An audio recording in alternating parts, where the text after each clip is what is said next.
Bhín am seo is léir an trúr mar an léir de chunar behelle go bhfuil ceangal idir dún bharú na óránathe go léir. Ach, cén cean go lé, ní foláir dul I mun taide.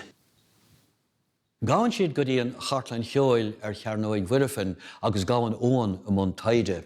Sílann siad gur ránaíodh na ceoltóirí de an ghnó, duine as ceach chuige, ach ní léon leideachá níos fearr ná sin.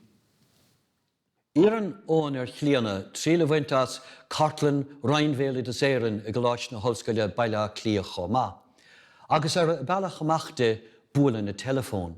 Tá an gáda ní roiile á lorug a ggéar a láirt le mar achtarí níthe ribhe sin. Mús glíonse seo an áras agus méadítar an tenas.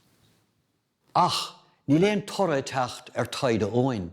Tá tamil caiteige sa chartlan agus ní léir dó go bhfuil éon cheangal idir na hóránathe go léir a dún bharíog. Nó an bhfuil. Deir sé go bhfuil rud amháin a bhí I gcuiteanna eatartha, ach ní féidir gur cúis dún bhartha a bhí an sin. Nuair a hagann siad an firginmh, ceapann siad go bhfuil na Gardaí ar a dóir. Agus nuair a chlúiseann siad ar eisce teachmhuici, samhlaíonn siad go bhfuil daoine stig a fannach leo. Tá daoine ina níag an támar fad, agus ní lisacó cad is féidir leo a dhéanamh mar gheolair.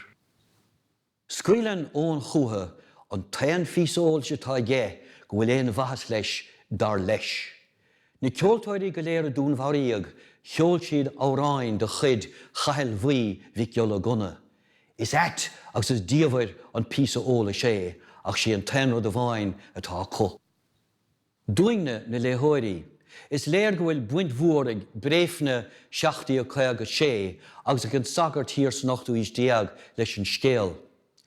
Ní is going cén bhainte ach an irid le persan an scéal.